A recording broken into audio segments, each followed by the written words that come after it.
Once upon a time, there was an actor who won over the entire world. For 10 years, he played one of the most beloved superheroes of all time, even when a movie he was in kind of sucked ass. He was always praised for his charm and charisma. But one day, the actor decided he was done with this path. He called up his agent and said that he wanted to make a movie like the old days of his career. You want to what? I want to make crap again. What do you mean you want to make crap again? Yeah, I'm tired of doing good stuff. I want to go back to what I'm most familiar with, being in crap. Robert, you act like the majority of your career was starring in bad things. It was. Don't you remember? Before Iron Man, I was in nothing but critical or box office poison. To tell you the truth, I kind of miss it. Robert, no one's going to purposely fund a bad film. I'll finance it. My wife and I. Susan? She's a very well-established producer. Why would she indulge you in this? Because it's fun. I don't know. I just want to suck again. Oh, you want to know who's really not popular anymore, honey? Jack Sparrow. Oh, that's great. I want to play Jack Sparrow. You can't play Jack Sparrow. Johnny Depp still-ish plays that role. Well, buy some cheap copyrighted character and we'll just pretend he's Jack Sparrow. I got some Spider-Man villain movie scripts. No, Jared Leto said he'd already tanked those. Disney wants to do an origin story on that donkey from Fantasia. No, I already did blackface. Okay, we're not looking for Shakespeare. We want a role where he can do little. Wait a minute. Wait a minute. Is John Brinkley copyrighted?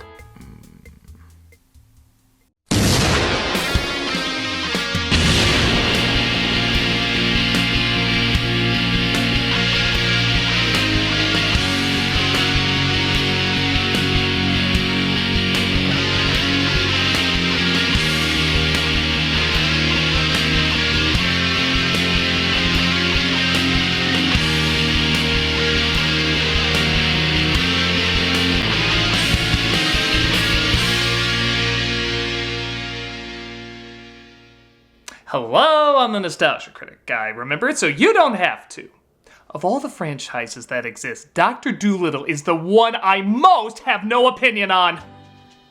I mean, does anybody? Based on the 1920s children's book about a vet who talks to animals, it was adapted into a hit Rex Harrison film in the 60s, and then again with Eddie Murphy in the 90s, even getting a sequel. The response from most people seems to be, that exists. Good for that.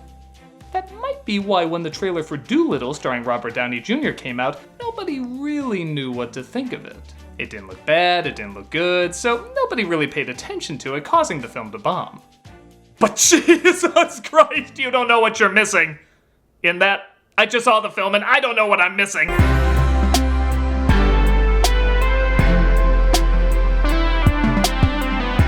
Dolittle is one of the most baffling films I've seen in recent years. Okay, not the most, just one of. Everything from the acting, the writing, the editing, the cinematography. I have no idea what this film was trying to do or be. On the surface, it looks like a harmless kids film. But the experience is like having a bedtime story written by Tim Burton's Willy Wonka, read to you by Joe Exotic. It's a rainbow of madness producing colors you'll regret you now know exist. It's a one-of-a-kind dumpster fire that has to be seen to be believed, so let's see it and try to believe it. Let's look at the cinematic version of the Jackie Chan meme face. This is Dolittle. The film opens with an animation that, like an opening act for Jeff Dunham, is going to be better than the main attraction. There once was a peculiar doctor. He could talk to animals. You know in most versions of Dr. Dolittle how him talking to animals is basically the main focus? Well, here it's like a crazy relative's political post. It's there, but doesn't demand your attention. Instead, they explain how there's a man who can talk to animals, got praise from the queen, she gave him a mansion, he met an adventurer named Lily, they traveled the world, got married, she died, he closed down the manor, and refused to see anyone for years. In 1 minute. Dude, what the fuck? Any one of those elements would be enough to fill an entire movie. Yet they combine all of those plot lines in a mere 60 seconds. There once was a peculiar doctor. Even the Queen of England called on him. She gifted him a wondrous sanctuary. The fearless Lily died. He locked the gates. His days belonged to the animals. Roared in his heart. Micro Machine Man here, and I'm coming to clean about the all-new Micro Machine Car Wash City. It's the best way to clean the Micro Machine. You do know when they gave the backstory in those Marvel movies you were in, they did usually have movies that preceded it, right? This brings us to a boy named Tommy, who's hunting with his uncle using the brilliant strategy of smiling his prey to death. Shoot, shoot, shoot, shoot, shoot, shoot. Oh, no, I can't. Shoot, shoot, shoot. It looks like he hits the squirrel though, and unlike the film, he's given the option to put it out of its misery. Follow, Polly. A parrot leads him to Dolittle's house where he figures the doctor might be able to help. Good dog. Did he seriously just call a polar bear a dog? Good dog. I have to find a doctor to help with this octopus. He gets caught in a trap and we're introduced to Dolittle, played by, I'm 90% sure, a relapsing Downey Jr.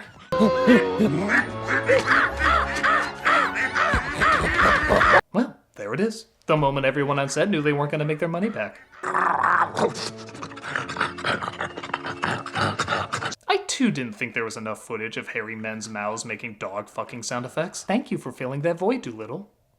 The film is kind enough to translate these disturbing moments of terror, but don't worry, you won't feel much saner knowing what they're saying. This is a nightmare! Pull yourself together. Ooh.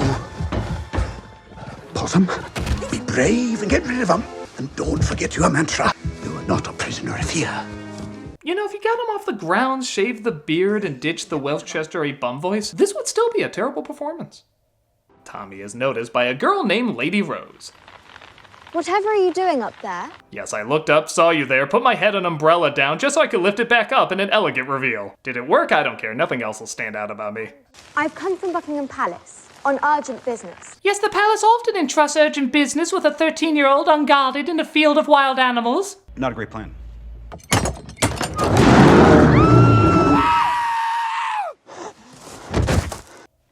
Alright, that's pretty funny. I should never have let you go.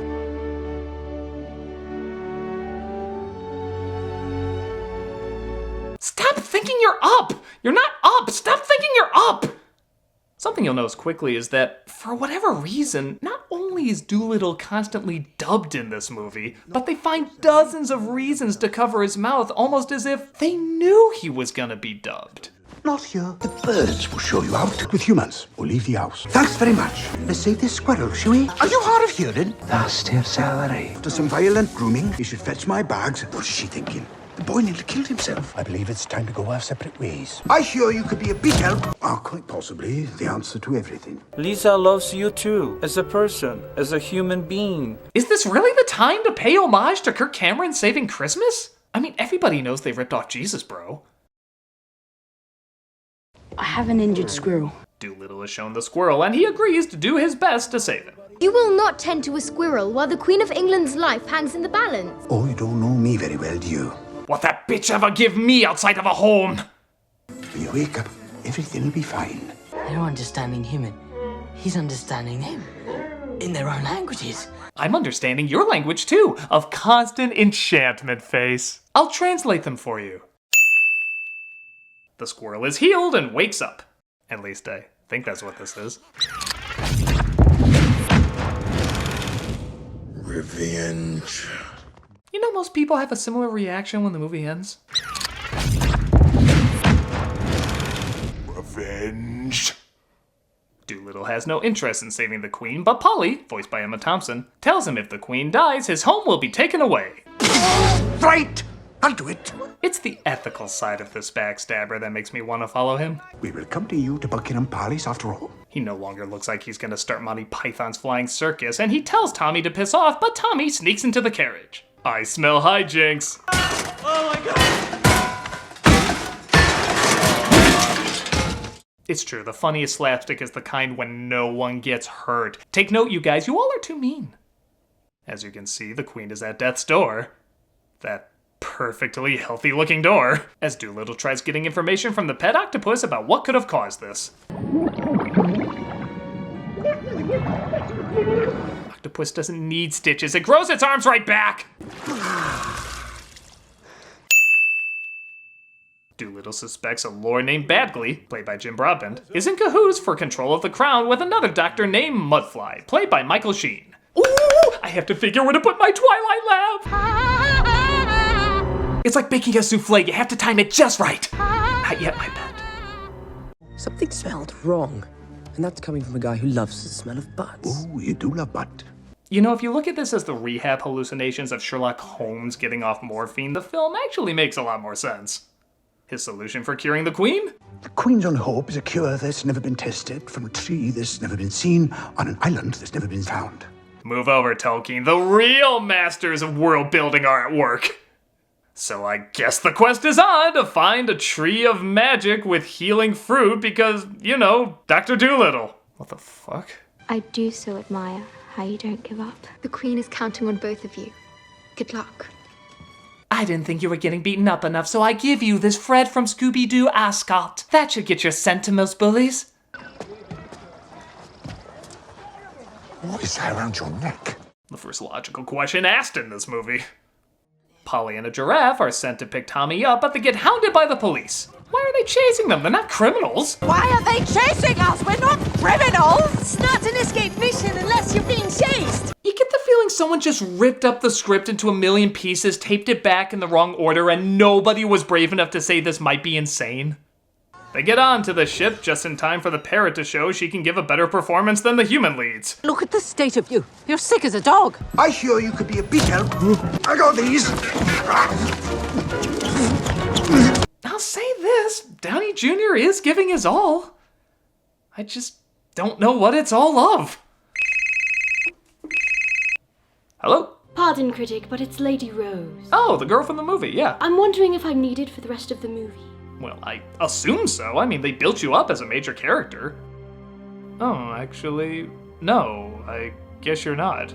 You're in maybe another minute of the movie, but that's it. Even that scarf you gave Tommy is completely written out. It never comes back again. Oh, good. I can go back to my drawer. Your drawer? Yes, well, haven't you noticed that all girls in whimsical movies look and sound alike recently?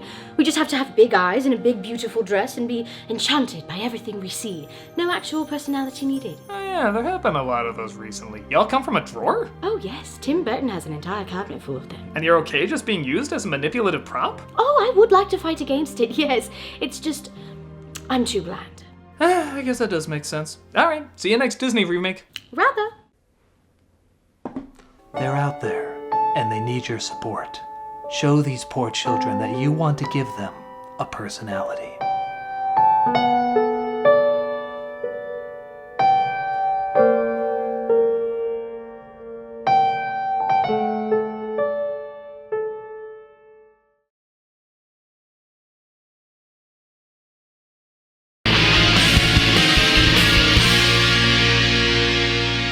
So Mudfly is given orders to go after Dolittle so he doesn't complete his mission and the Queen will die. But judging by their actions, I don't think they'll make it to lunch before killing themselves. Jab cross. Best form of defense is attack. Tommy even starts to pick up the language of the animals. I think I'm beginning to understand a little bit of what the animals are saying. Seems you are, Boyle. I'll just tell the difference between a polar bear and a dog, you dumbass.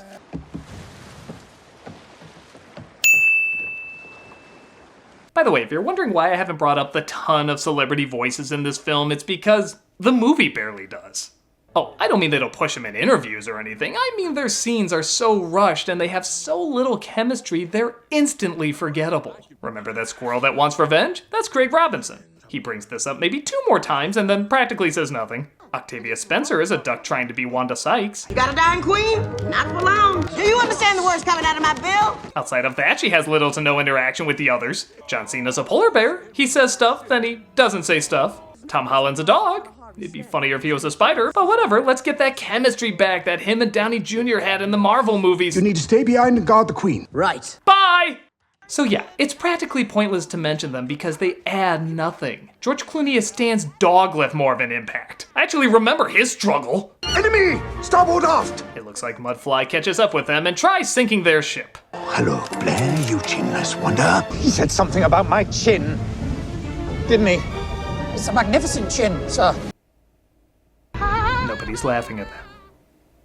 Dolittle is put in a diver's outfit and lowered below, leading to this essential zoom-in. How else would I know they could do a zoom-in there? They harness the power of a whale, literally, to pull their ship and get some extra speed. How is this possible? Well, sir, it appears Dolittle and a polar bear have harnessed a whale. It was a rhetorical question. Oh, I don't know. I feel like I would need that explained. The ape loses his grip on Dolittle, resulting in this reaction.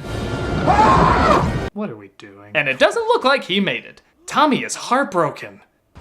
Oh no. Oh no. Oh no, what'll happen to Phase 2 in the Dolittle universe? He survives, of course, and we cut to yet another bit of randomness that is so random and has nothing to do with anything. I think it might be the best scene in the movie. It's a miracle! I am the chosen one.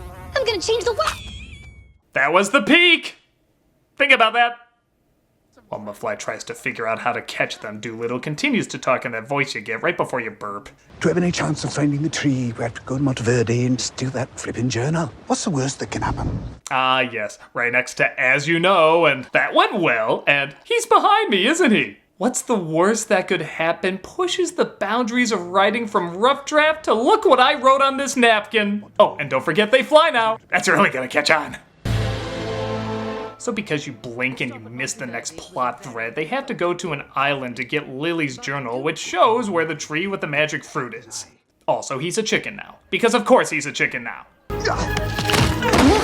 Much like the intro, it looks like a lot of stuff was either changed or straight up not shot. So a ton of narration has to fill in the cracks the size of the Cooper Canyon. This island of bandits and thieves was once a place Dolittle and Stubbins snuck into. Once inside, their path ended at a heavily bolted door. Go through the room quietly. Look for the tiger's eye. Go down the hidden stair. And just our luck, his most prized possession was the very journal. I'll get the kid in and then fly headfirst into a brick. This is where they reveal they drugged us, right? They're captured by the ruler of the island named Razuli, played by Antonio Banderas, who is Lily's father and also good at talking without showing his face. All I wanted was my daughter to marry wisely. I never understood what Lily saw in you. The only thing of hers my man found in the wreckage. They do know the amazing thing is seeing the animals talk, right? Rather than not seeing the actors talk. Dolittle's fed to a tiger, voiced by Ray Fiennes. Don't worry, he's wasted like all the voices in this movie. Oh! Tigers got nards, allowing them to get the journal, but they're caught again by Mudfly. She has such a sure hand. Exactly what the doctor ordered. This doesn't say anything about how to catch Dudley Do-Right. He orders Dolittle's ship to be destroyed and... Oh yeah, play that emotional music. What a great loss. I was more traumatized by a shit I took after eating rhubarb pizza. It also doesn't help that the Queen is... really looking like she's on the brink of death. It's difficult to say goodbye. I only have 40 years left. It was a good run. Dolittle gives an inspirational speech. We're finished. Please tell me why I'm supposed to like this man. But it's cool. As long as he continues his drunk Mrs. Doubtfire impression, we'll be in good shape. And offer medical services to this island of random bandits. The doctor's here! Ladies, gentlemen, who'd like to dance? I got a bad case of dancing fever, so watch out, it's infectious. Well, we've done it. We are witnessing the first cinematic achievement ever created by the improbability engine from The Hitchhiker's Guide to the Galaxy. I should be proud, but I'm just more scared. Razuli has a change of heart thinking of his daughter, so he gives Dolittle a fixer-upper ship. Bit of a fixer-upper. Even though it's clearly the exact same ship as before. And they ask the whales for help in catching Mudfly before he gets to the island with the magic fruit. Haha, it's off to adventure. You can have it. They reach the island, but are once again captured because they are terrible at everything. Where is it? I haven't got a clue. How does ignorance feel? Very freeing, actually. Well, we know the motto that this film will die by. It turns out all they had to do was hit the ground. Clever? And a dragon is revealed because, I don't know, magic.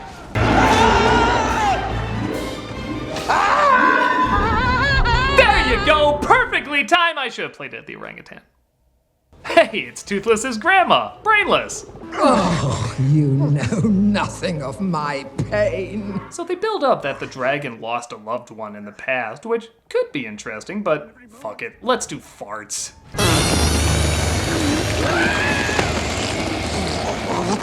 I can taste it. It smells like money disappearing. Lots and lots of money disappearing. Dolittle helps her gas pain, so she leads them to the Tree of Souls, magic fruit. They return to the Queen, who, oh no, we're not even close to being too late, and they get her the fruit in time. The religious dude is like, oh thank God, all I had was Jesus. It also looks like he left a stick bug behind overhearing that Lord Badgley planned the Queen's demise. No one messes with my family. Take one more step and I'll rip you a brand new ending. Nothing even interrupted that swear word. He just stopped at because he thought the trailer would be dumb enough to use it, when clearly they were too busy focusing on this amazing shot where he closed a door. Oh, what a wonderful world. That was the hook at the end. That should have been your first clue. Our story ends the way it began. Combining fear with immediate regret. It's only by helping others that we can truly help ourselves. Yeah, if you change that to Script Doctor, maybe this would be a happier ending. As is, this is some bonkers shit, man! I can't even begin to get across how maddening the pacing, sloppily the editing, confusing the acting, and baffling the directing on this movie is. I can show clips, but you really have to see it as a whole to understand what a madhouse they've created. Dolittle bombed hard at the box office, and it's no question why. It's almost like 3 movies were written, 1.5 were shot, and all the important pieces were left out. I give credit, it does almost dabble into new territories of awful, like Say Freddy Got Fingered or The Room. But even that kind of feels like it's giving it too much credit. It's just a little too passionless and familiar to enter those realms, but it does come pretty close. If you're curious in that sense, it might be worth looking at, but if not, this is one of the few doctor's visits you definitely want to avoid. I don't believe it. I don't believe it. I know, it's hard to believe the Downeys made such a stinker. No, that you did a Dr. Dolittle review without including your talking cat in it. You silly goose! Cats can't talk! This is why your movie failed. Indeed it is. I'm Chaplin. That you are. Let's get out of here, buddy. Okay! Yeah!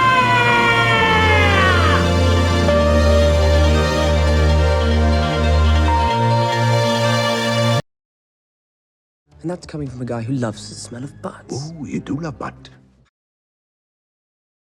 Hey, Doug Walker here, doing the charity shout out. This week we are doing Give Directly. This is in response to the coronavirus still going around. And this is what they're focusing on right now is looking for people and families that have been affected directly by the coronavirus and pretty much just giving them money so they can help fight this thing, get back on their feet. I mean, we've seen how much the coronavirus has been affecting so many people, and this is an organization that even before this helped people that were in trouble, but now they're very much focusing on fighting anything that has to do with the coronavirus and really helping people financially because it's a tough time right now. I mean, everyone's going through a great deal, and once again, if you have anything you can give, I know you're going through a rough time right now too, but if there's anything you can give, there's so many good organizations out there that are trying to help. There's always people out there that are trying to help, and this is one of those good organizations. So definitely take a look, see if you have anything that you can offer. If not, just share it. Go ahead and share the link and the charity because, like I said, there's just so many good people out there trying to do good and trying to help out as best as possible, and you can be one of them too. So thank you so much. I'll see you next time.